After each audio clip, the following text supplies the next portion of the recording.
Bukan kalau orang bermaksiat, kemudian dulu mana Allah menentukan dia bermaksiat atau akalnya yang memilih untuk bermaksiat? Itu pertanyaan yang pertama. Bismillahirrahmanirrahim. Assalamualaikum warahmatullahi wabarakatuh.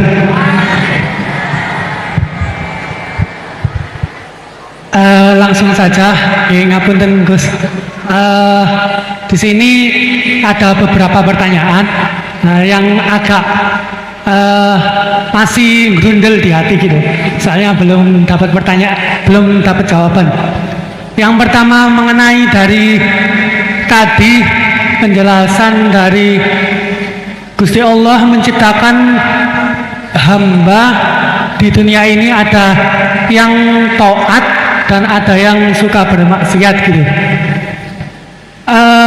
Mengenai takdir Allah Subhanahu wa Ta'ala, Allah menciptakan hamba-hambanya dengan variasi yang berbeda. Kemudian manusia diciptakan dibekali dengan akal untuk membedakan dari setan dan juga malaikat. Kemudian pertanyaan saya, dulu mana Gus antara takdir yang ditentukan oleh Allah atau pilihan akal kita gitu? Begitu intinya. Soalnya kan bukan kalau orang bermaksiat kemudian dulu mana Allah menentukan dia bermaksiat atau akalnya yang memilih untuk bermaksiat? Itu pertanyaan yang pertama. Untuk pertanyaan yang kedua, ngapunten. Untuk pertanyaan yang kedua, intinya kan tadi istihad daripada ulama itu menentukan hukum yang berbeda-beda. Terus kemudian kita sebagai yang hanya tabik saja mengikut, itu bolehkah? Kan dari kata guru saya, kalau hukum fikih itu yang ringan-ringan disebarkan nggak apa-apa. Tapi yang berat-berat dipakai sendiri gitu. Tapi biasanya kan kita kebalikan, yang ringan-ringan soalnya kita tahu ilmunya, kita yang pakai. Terus kalau ada orang yang tanya, biasanya kita yang kasih yang jawaban yang berat-berat daripada hukum fikih. Jadi yang saya tanyakan, kalau berpindah hukum dari awalnya ikut imam ini terus kemudian ikut imam ini, itu bagaimana batasan-batasannya gitu? Syukron. Baik, terima kasih. Ini pertanyaan yang ringkas disampaikan cukup panjang. Niki langsung dipun jawab nopon. Oke, monggo Yai. Ini tadi hoax itu, saya waktunya tinggal 10 menit, enak saja. Tidak, saya nanti langsung itu, langsung ke Jogja, kan jadwalnya itu saya memang ke Jogja. Baru ini saya ke Jogja naik pesawat, gara-gara hormat ke Mas Buben. Sepanjang hidup saya nggak pernah ke Jogja naik pesawat, baru ini nanti rencananya naik. Karena tak hitung kalau pakai kereta atau bis nggak menangi ngaji di Jogja. Saya jadwalnya ngaji di Jogja nanti jam 4:30. Begini, itu pertanyaannya betul tadi, itu ngawur betul itu. Karena begini ya, masalah qadha qadar itu kan sudah dibicarakan semua ulama di kitab-kitab. Satu, kita ngikuti ahlul hakikah, idza dzikiral qadar famsiku. Kalau qadha qadar sudah dibicarakan famsiku, kamu harus diam di situ. Karena pertanyaannya gini, kalau kamu orang soleh, dan semoga Anda pelatihan jadi orang soleh, itu melihat Allah sudah menentukan semua, itu keren. Saya bangga punya Tuhan yang sudah tahu nasib saya kayak apa nanti. Saya betapa malunya punya Tuhan yang tak takoi, Gusti sebenarnya nasibnya bahagia, enggak raro tapi kira sih. Itu kan ngeri betul. Sehingga kalau kamu soleh itu pokoknya bangga kalau Allah sudah tahu apa yang akan terjadi. Nah, soal kepanikan kita kan kadang kok nang wis ngerti aku celoko, terus gunanya apa aku sholat? Itu kesalahan kita.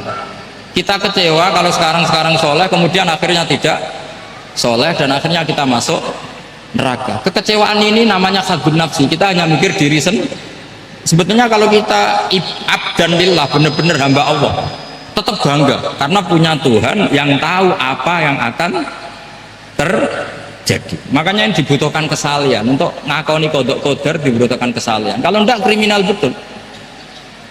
Maka Sayyid Hasan bin Ali, saya hafalkan makalannya itu.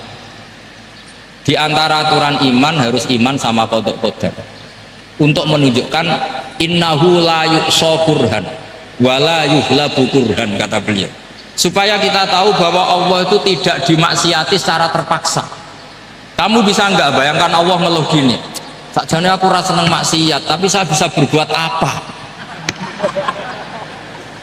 Artinya apa? Kalau maksiat dan keburukan tidak khairihi wa syarrihi minallah, itu Allah kan kurhan. Paham yang saya maksudnya? Artinya apa? Kita harus berkeyakinan khairihi wa syarrihi minallah. Tapi kita butuh syariat. Lalu setiap orang nakal berkelit kersane Allah juga masalah. Maka diteruskan makalah beliau, waman hammala dzambahu rabbahu faqad fajar. Dan siapa yang menimpakan dosanya atas nama Tuhannya, maka faqad fajar, dia lacut betul. Sing zina kuwi ya Allah kan gak melok zina, sing maling kuwi ora melok maling, sing beto bak-bak kuwi ora tau beto. Terus kowe muni kabeh krana Allah, itu kriminal betul. Jadi makanya orang soleh itu harus hafalannya banyak supaya niru-niru orang soleh itu. Ini kan enggak ingin soleh tapi pakai akalnya sendiri, itu bahaya dalam agama, karena agama itu harus ada riwayat. Makanya beliau menyebut 2 kali, siapa yang tidak meyakini khairihi wa syarrihi minallah maka dia faqad kafar, karena seakan-akan di dunia ini waqa'a fi mulkihi ma la yuriduhu.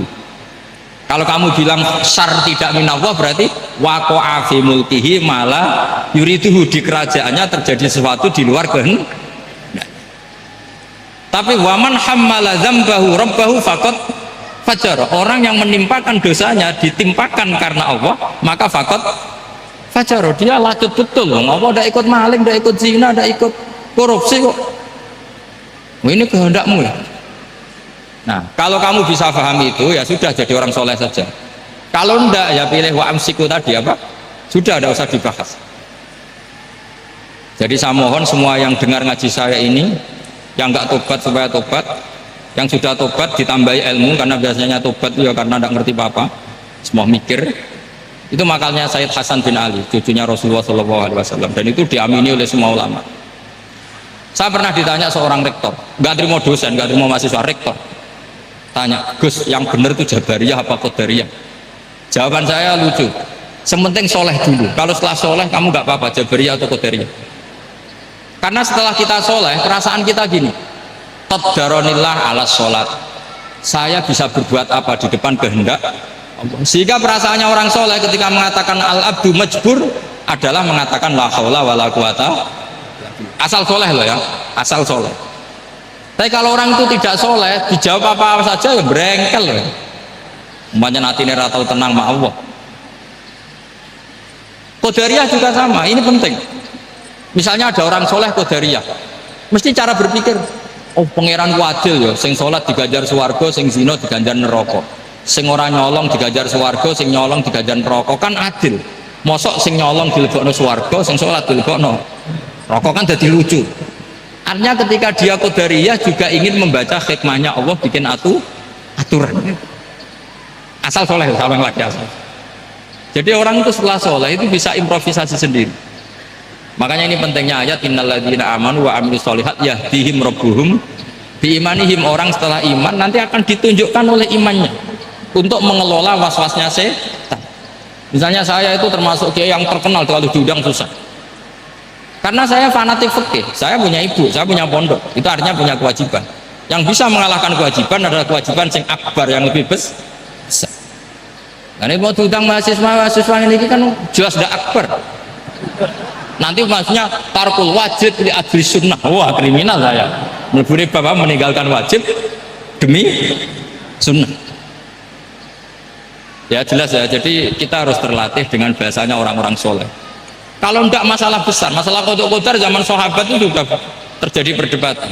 Terus ada yang cerita, ada riwayat idza dzikira ashabi fa amsiku wa idza dzikira al-qadar fa amsiku. Kedua masalah ijtihad fikih itu nggak apa-apa, memang dari awal furu'iyah kan, dari awal furu'iyah. Kalau nuruti ijtihad gini, kalau ada mahasiswa tanya sebaiknya dijawab apa enggak? Mungkin sebagian narasumber sebaiknya dijawab biar marah. Terus sebagian narasumber sebaiknya nggak usah dijawab. Wong mahasiswa ben pinter kok apa-apa takok, gak mandiri. Itu namanya ijtihad. Jadi kalau furu'iyah itu mungkin sekali. Ya ini saya masih punya waktu 2 menit, masih satu pertanyaan itu hoax tadi yang 50 menit ya.